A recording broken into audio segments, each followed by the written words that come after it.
Hello and welcome to the Inquisitorial Archive. My name is Kevin O'Rourke and today I'll be reviewing the Radical's Handbook for Dark Heresy, published by Fantasy Flight Games. Dark Heresy, well, I think this is quite a nice book for a couple of reasons. They give a lot of option to players as well as a lot of stuff you can use as a GM. They're bringing in a lot more of the elements that they started in the Inquisitor's Handbook. You've got the background packages, like and some of them are pretty out there that you could, because it is the Radical's Handbook, that you could have actually been a member of a heretical organization who has repented, and the Inquisitor has allowed you to repent. They haven't just killed you. It's like you are a convert back to the Imperial Creed, back to the Imperium, and you start off with some forbidden laws and things. You start off with some corruption points, and you got some cool stuff going on like that, which is kind of interesting.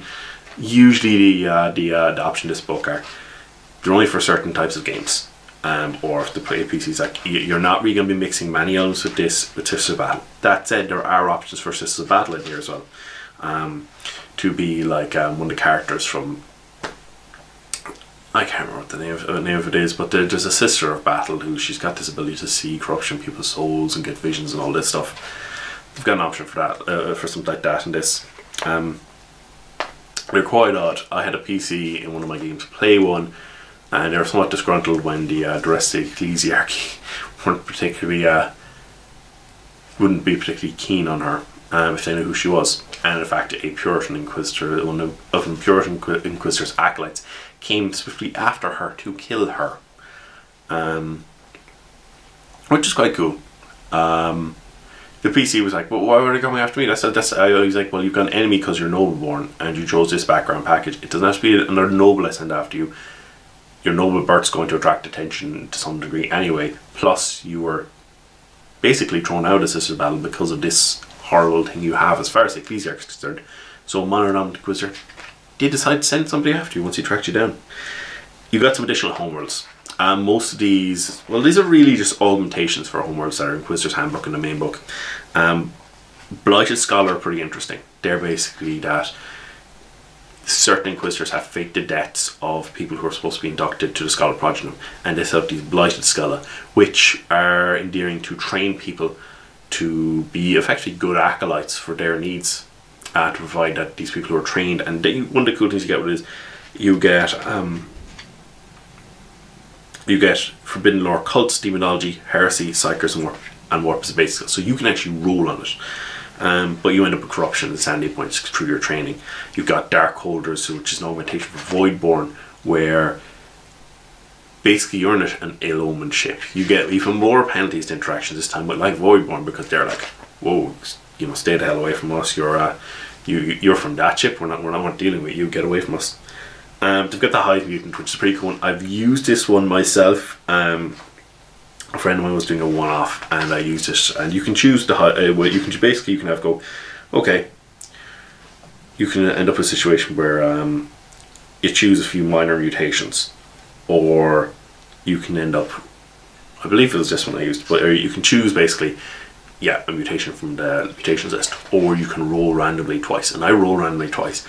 And I end up in the higher table on the rolls, and dear God, you can't choose the higher table with the I think the free choice one, where you can just choose. But when you roll randomly, I rolled up Brute, so my character got a bonus to his strength and toughness, I believe, and I also rolled up a double zero. A 100 result. The only way you can get this, I rolled the Hellspawn result. So my character had a demonic trait, and psi rating of 2, which he talked like this. He was quite well spoken, but unfortunately he knew he was a freak, and that the other PCs wouldn't exactly tolerate his presence. He knew that the good fine people, he's talking to underhive scum mostly. You fine people will help me to find a fit and serving debt.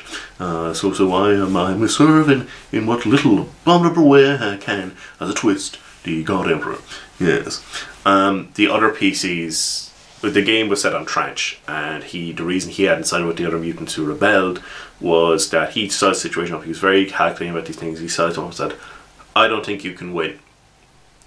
So he stuck with the Imperium. He was a loyal, groveling slave.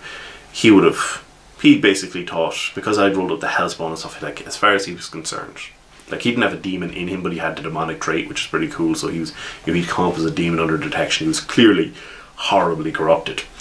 But as far as he was concerned, he was superior to most other mutants, and he was superior to humanity.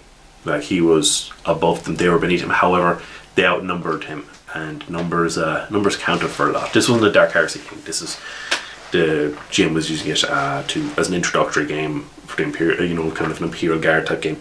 And the last of Homer's, they have the Tainted Blood of Malfi, where people were messing around with your family can eventually be traced back to Malfi, where someone was messing around with the bloodlines, and it's an augmentation for Noble. It's pretty cool. I quite like it, and it's one I've seen people get a bit more use out of than the other ones. As I said, we've got a lot of stuff, including Untouchable. I put an Untouchable as a back news. It should be used rarely, but I could definitely see use for it. You know, potentially it's like, it shouldn't be something that comes up in every game. In fact, I would discourage people from using it unless they really want to go down a certain route, and you know, there's going to be a lot of downsides to going with Untouchable, where basically you're, to put it long story short, you're kind of immune to the warp. You have a negative presence in the warp, and you can damage Psyker's abilities to actually perform psychic powers on a certain distance, and you make it harder for them. They have some alternate ranks, which are pretty cool. Most of these are to do with, you know, well, radical stuff. You've got stuff to do with sorcerers. You've got stuff to do, you know, going from various points. You can be a fallen priest or forsaken priest, to you're a cleric who started using sorcery, or a malefic scholar who's an adept who started using sorcery, or you can end up situations. There's many of them for Psyker. You can end up with some interesting ones like the Maltec Stalker, which are associated with the Feananites, which are some of the factions I'll talk about later, which are these deadly sort of assassins that are half machine. And you got some nice stuff going through this. You get the Penal Legionnaires, one of the ones that could definitely be fit into. There's some stuff here. There's definitely stuff for non-radical campaigns. Like if you want to use the kind of a definition, even though it's wrong, because just, you know, every campaign is going to be radical to some degree. But you know, there's a difference between using demon weapons and being a bit, you know, being a Svanian or whatever.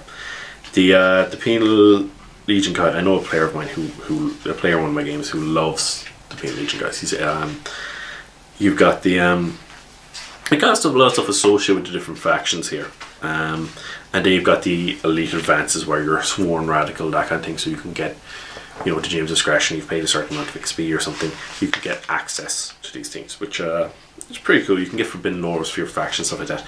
Some other options like Demon Vessel. Demon Vessels, it pretty much says like, if you decide to have your character become a Demon Vessel, they've basically got a timer on their life, because they're going to keep accumulating corruption points to the point where they're gone and the demon is there. That's it. They're very clear about that. It's basically that if you have been basically previously possessed by a demon, or you've been encountered by a demon in some respect, for it have to, it's still got a bit of a claim on your soul, and you can start to harness its abilities. And as you gain more corruption points, you can do this more regularly and with greater effect. But eventually, once you hit the 100 corruption points, and you get corruption points every time you access these abilities, it's a wild roller coaster. I think is a kind of good way to put it. Eventually, you're gonna suffer. But it's got nice options in there. They've got the exercise where you lose a bunch of stuff, but you're immune to possession and things like that, because you were possessed by a demon at one point, but you got it properly exercised out of you, so now you're quite resistant to it. And one of the ones I particularly like, the Mark of the Feananite, which touching them. They've got an alternate corruption point thing, which is kind of, I'm not sure about it. I've never actually used it, but it's definitely interesting that instead of, you know, just straight out, oh, roll for your mutations or whatever, you do your tests, but then you roll to see. You might end up with your character could spontaneously start understanding the warp a bit better and stuff, which is pretty cool. One of the best sections of the book for the GM, and also for players, but mostly for the GM, is the factions. It talks about all the radical factions, including introducing some new ones. Isvanians and such have been in the background. Isvanians and Congregators stuff have been in the background for quite some time. Back since the old days of the Inquisitorial book, which I have over here. You know, back since this book was around. Before, this is like, sort of a proto 40k RPG that Games Workshop did. It's it's a narrative based game. I don't know how they tried to phrase it, but you're using large models and each player controls a warband. You have a GM. Very odd setup, but it definitely was interesting. But that, then obviously some of the Eisenhorn and Ravener books, they're detailing some of these. But it goes into what they're up to in the Calixis sector, describing how the factions work, who they have particular what kind of conspiracies they have, who they are on good or horribly bad terms with. Their congregators, once more similar situation. Each of these have a really cool backgrounds. I'm not going to go into all of them. I'm not going to go into them with great detail. They've got the Xanthites guys who use demon weapons. Our congregators basically think the Imperium is wrong as it is, that you have to tear it down and rebuild it. And some of these guys do this through just, tear it down, rebuild it. And other one's like, I'll do it very slowly, I'll change how the whole thing is. Isvanians believe in conflict, sort of Darwinism, survival of the fittest. Will throw these guys into crucible war, and sure, millions of them will die, but the handful that come back are fantastic, and they're they're the best of humanity. There's also a few little cool things here like they detail out the 7 Devils of Calix in the Xanthite section, which is something that is touched on in some of the other books, and it's pretty cool stuff. It's just a small little sidebar, but even with that itself, you can start to wind out from there, just these little things. Some of them are detailed in different books, but there's definitely a lot you can work on there, and some of them are only very loosely talked about.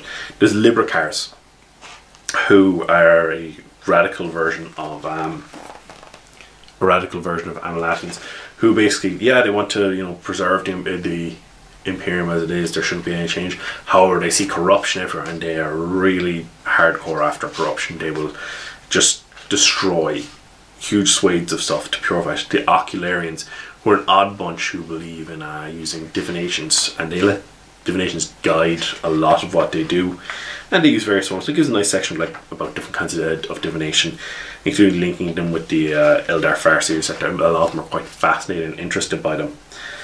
The Oblationists, who are like mono-dominants, except for they believe they've taken this oath. They're sacrificing themselves for the good of mankind, and that they will use sorcery, and that they will use demon weapons, but they are not corrupt.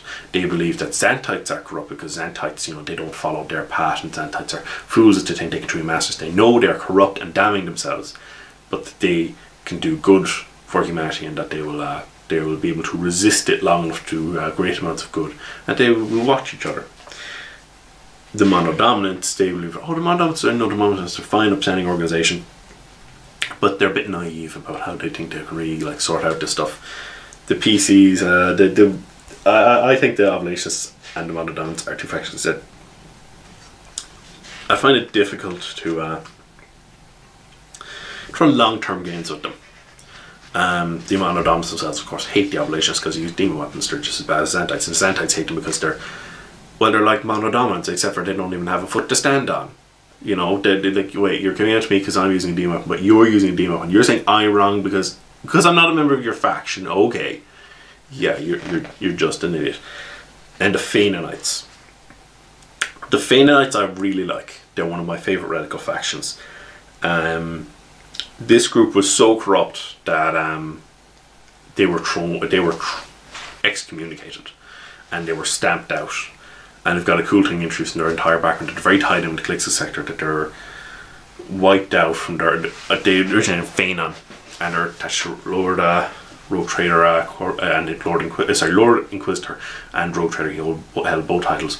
Corpus Acquire, some of his disciples, had become corrupted in this respect. They don't believe in the God Emperor. They think anyone who serves chaos are pawns. They're pawns of chaos. They're like, no, that's not the right way to go. They think through using technology, and in their opinion, the most effective weapons and technology are sometimes those that use the warp, which others regard as maltech. They love the fusion of warp and technology. Although they fully recognize, oh yeah, these are risky, but these are some of the most dangerous and deadly weapons.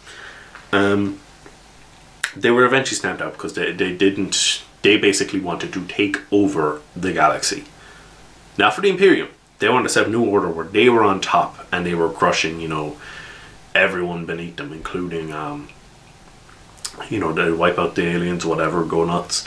You know, they'll use the alien stuff. There's like, yeah, okay, we use the alien stuff, but they're not that tied into it. They're like, you know, if you use warp influence tech, that's probably just going to be better. Okay, it's a bit risky, but hey. But after hundreds of years since they were supposedly wiped out, they've slowly started to creep back into the Calixtus sector. Some of them managed to get away. They ran out into the Chronic Expanse and the wild space between the sectors, and they've started to bring back in their influence. They do influence that they have a lot of influence on the fourth world of Adume, which is pretty cool. They also detail a lot of minor radical factions. And the thing is, to be fair about radicals, there's some you're looking at as a PC kind of one. Yeah, they're probably the right approach there. Like the Xenohybrids are probably one of my favourite minor factions, where they things like, yeah, we believe that if mankind's to survive, we probably have to work with some aliens. You know, we probably should work with the Eldar a bit and do things. However, they're not above that, and they regularly do send guys, acolytes off to acquire pieces of alien technology, and often through force of arms. Like, they're not pacifists or anything. Another cool one is the Polyps Icana, who believe that psychers are mankind's future. It's pretty cool, and that they'll get guys onto the black ships. They don't want people not to go to black ships, but they'll train them a bit before they're sent to the black ships so that they'll be more likely to pass the test and get out. It was like, yeah, no, psychers are mankind's future. That's completely the way they go. Most of them being psychers themselves. One of the other ones, I'm not sure if it's actually mentioned here. Well, that'd be odd. No, it's not actually mentioned. It's mentioned one that, oh no, they are. The Seculus Attendus, who are basically guys who don't believe either that the Emperor is in fact a god, or they don't believe in the ecclesiarchy as it currently stands. They think it's, you know, a corrupt organisation, it's not any good. But the Seculus Attendus guys believe that they still believe in the Imperium. They still believe in that, and a lot of them will work to undermine the ecclesiarchy. It's like, you know, you're not necessary, you're actually making things worse. I'm going to get rid of you, or, you know, I'm going to get rid of you as an organisation. Even if they believe, yeah, the Emperor's, yeah, he's a god, but the church is wrong. So that's the one unifying thing for them. It's a pretty cool one, and I could see certain groups of PCs really wanted to go for it. It's an interesting one to go with.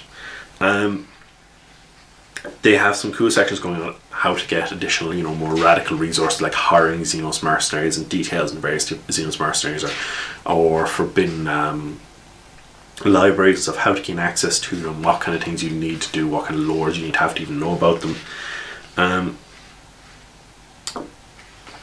They have some nice stuff going on with it. The equipment, they have alternate uses for skills and stuff.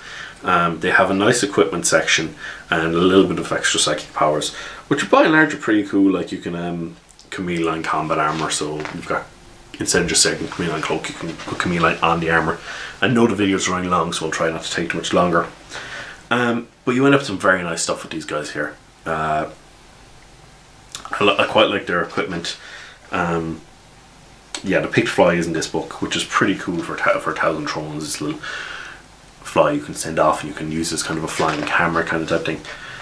But they've got some more drugs and stuff. They also bring in rules for sorcerer's powers. I think they kind of touched on this in the Subs of Dark Gods. I forgot to mention my review for that, but it's kind of odd they've both of them. But I think you end up with better rules in here for this one. Plus rules for demon weapons and various dangerous occult items. Which is, it's nice to have these options here thrown to something for the bad guys or to tempt the players. Whether you want to encourage them to go radical or not, you can still end up with a very interesting story.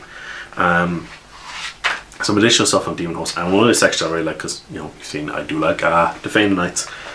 The dark tech, you end up with some really weird, incredibly dangerous technology here, but it's quite cool to actually see them having done out some of this stuff. You've got their sections going on about. You've got a nice alien section where they talk about some sector. I don't know. They've got stats for an Elder Raid Guard, although they call AC World Custodian. Nice little things about different worlds of Calixtus sector, which you can use to expand on, to do adventure hooks kind of type thing, and advice on how to run as a GM, how to run a radical campaign at the end, which is pretty nice. There's lots of very cool lore in this.